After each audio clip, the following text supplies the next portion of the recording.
बात आप इतने विश्वास के साथ कैसे कह सकते हैं आचार्य? क्योंकि जब मैं देवी सुभद्रांगी के पार्थिव शरीर के दर्शन के लिए गया था, तब मैंने देखा था कि देवी सुभद्रांगी के मुख पर और दोनों हाथ पर व्याघ्र के नख के आक्रमण के चिन्ह थे।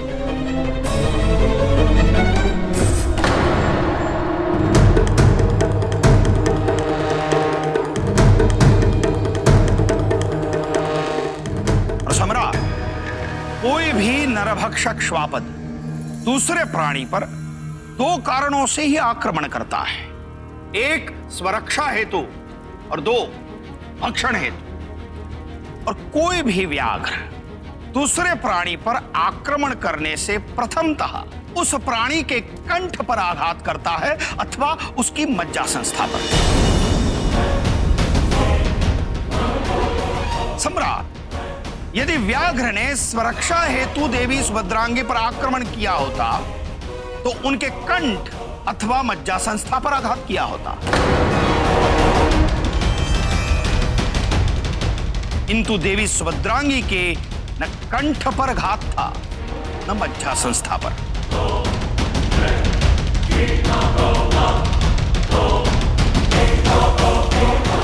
यदि भक्षण हेतु भी व्याघ्र ने देवी सुभद्रांगी पर आक्रमण किया होता तो देवी सुभद्रांगी का कोई न कोई अंग अवश्य भक्षण किया होता व्याघ्र ने, किंतु देवी सुभद्रांगी का पार्थिव शरीर यथावत ही था।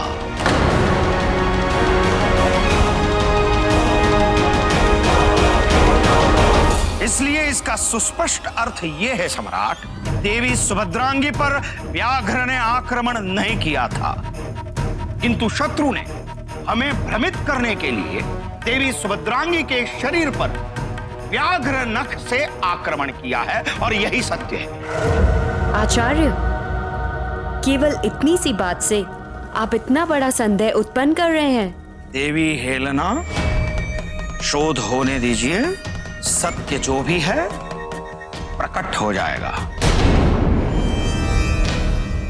किंतु ऐसा षड्यंत्र कौन रचेगा और क्यों? यदि आपको आशंका थी आचार्य, तो आपने अपने गुप्तचरों को भेजकर इस षड्यंत्र की पुष्टि पहले ही क्यों नहीं कर ली?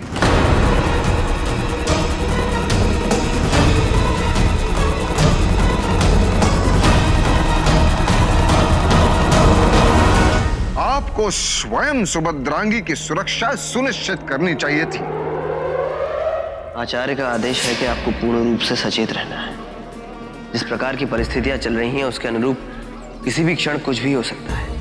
और हाँ, आपको हर दिन की सूचना हमें देनी है। आप आचार्य से कहिएगा कि मैं कदापि उन्हें निराश नहीं होने दूंगी। तो आचार्य, संभवतः यह हो सकता है कि शत्रुओं ने उसे विवश कर हमारे विरुद्ध कर दिया हो। अन्यथा निर्जरा द्वारा अपने दायित्व की पूर्ति न कर पाने का इसके अतिरिक्त और कोई कारण नहीं हो सकता आचार्य। परंतु एक बात सिद्ध है आचार्य, कि देवी धर्मा को बचाने के लिए निर्जरा ने लेश मात्र भी प्रयास नहीं किया। मुझसे बहुत बड़ी भूल हो गई है सम्राट। मैं देवी सुभद्रांगी की रक्षा नहीं कर पाया, यह मेरी भूल ही है। किंतु परिस्थिति ऐसी है सम्राट कि यहां शत्रु और मित्र को पहचानना असंभव है। किंतु मैं आपको आश्वस्त करता हूं सम्राट, मैं शत्रु को अवश्य ढूंढ निकालूंगा, अवश्य।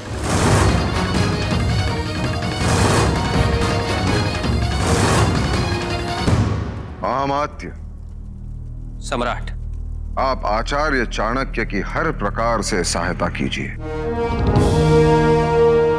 अवश्य सम्राट। जिस स्त्री ने मेरे प्राणों की 2 बार रक्षा की, उसके जीते जी मैं उसके लिए कुछ न कर पाया।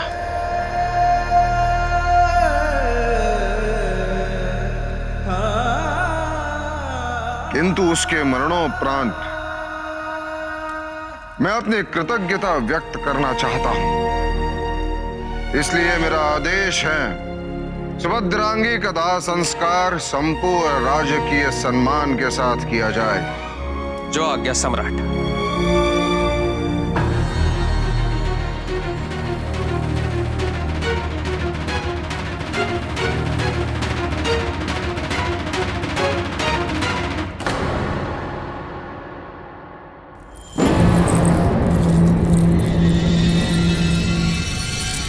यहाँ आओ।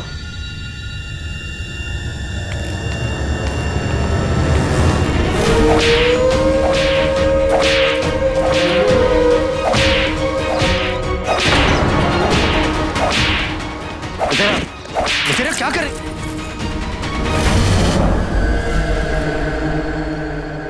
दोबारा हमारे सामने मत आना।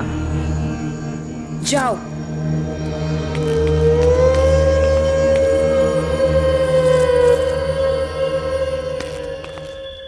मितिरा, उज्जैनी के राजा को पत्र भेजने में शीघ्रता कर हमने कोई भूल तो नहीं कर दी? चाणक्य को पता चल गया तो? कुछ नहीं पता चलेगा, कुछ नहीं।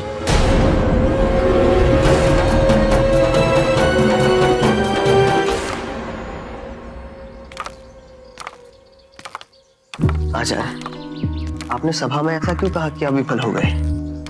आपने हर संभव प्रयास तो किया था। हाँ, किंतु उन प्रयासों का परिणाम क्या हुआ? देवी धर्मा की मृत्यु। देवी धर्मा पर हुए प्राणघातक आक्रमण को भी रोक नहीं पाया हम। यही हमारी असफलता है। किसी भी प्रकार से निर्झरा को ढूंढो।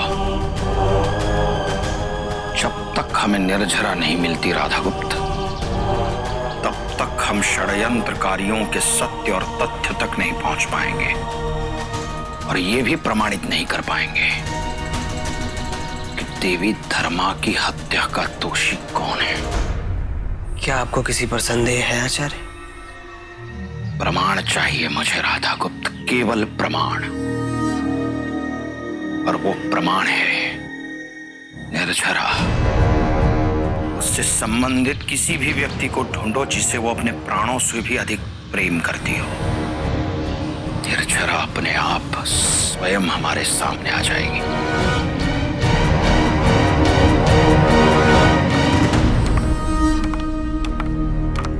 निर्झरा ने हमारे साथ इतना बड़ा विश्वासघात किया, परंतु क्यों? इसका उत्तर उसे देना ही होगा।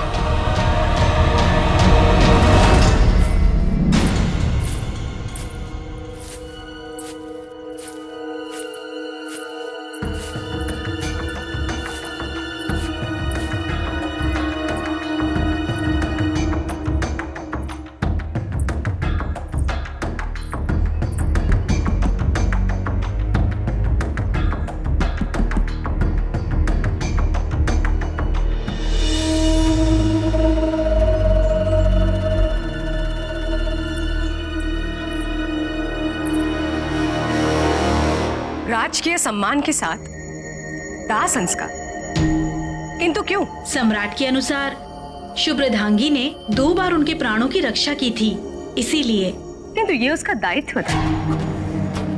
इसमें सम्राट को अपनी कृतज्ञता व्यक्त करने की क्या आवश्यकता थी, वो भी राजकीय सम्मान के साथ? अर्थात सारी रानियां बैठकर शोक मनाए, वो भी एक दासी की मृत्यु का। यदि सम्राट की हर दास की मृत्यु पर शोक मनाने लग जाए तो पूरा जीवन शोक मनाने में ही बीत जाएगा। शुभद्रांगी और उसके पुत्र ने सम्राट को धोखे में रखा था। क्या यह कारण पर्याप्त नहीं है उसे राजकीय सम्मान ना देने के लिए? पता नहीं उसकी क्या मंशा थी। उसने इतनी महत्वपूर्ण बात क्यों छुपा के रखी थी? हमें तो पहले से ही संदेह था। जिस तरह से वो सम्राट के समीप जा रही थी, हमें उसके प्रयास का पता लगने लगा था। यदि आपको उस पर संदेह था तो आपने किसी से कुछ कहा क्यों नहीं? हमने कहा था शुभ्रसी, हमने सम्राट को आगाह किया था, परंतु सम्राट ने हमारी बात पर ध्यान ही नहीं दिया। चलो, ये तो स्पष्ट हो गया कि सम्राट को रानी नूर से अधिक एक दासी पर विश्वास था। अगर मेरे साथ ऐसा कुछ हुआ होता तो कब के डूबकर मैंने अपने प्राण त्याग दिए होते। हमारी कितनी चिंता रहती है ना आपको महारानी चारुमित्रा। अपने बारे में तो आप सोचते ही नहीं। पिछले कुछ दिनों में कितना सब कुछ हो गया आपके साथ। कितना कुछ सहना पड़ा है आपको महारानी चारुमित्रा। एक मामूली से लड़के अशोक से भरे दरबार सम्राट ने आपके पुत्र सुशीम को माफी मांगने के लिए कहा। कितना कष्ट हुआ होगा आपको ये देखकर। और हमें लगता है कि डूब कर प्राण त्यागने के लिए इतना कारण पर्याप्त था।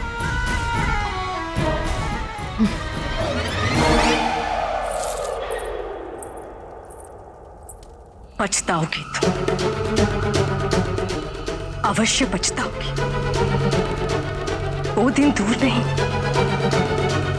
जब तुम्हारे लिए जीवन से अधिक मृत्यु प्रिय हो जाएगी।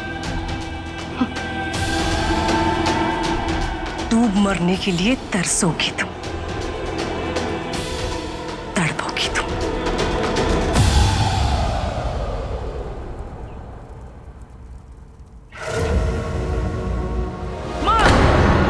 माँ को ढूंढना होगा, माँ को ढूंढना होगा।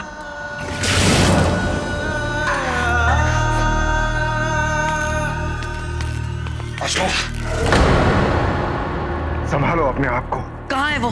आपके साथ गई थी ना, तो क्यों नहीं लौटी वो? उन्होंने आपके प्राण बचाए और आप उनका इतना सा भी ध्यान नहीं रख सके।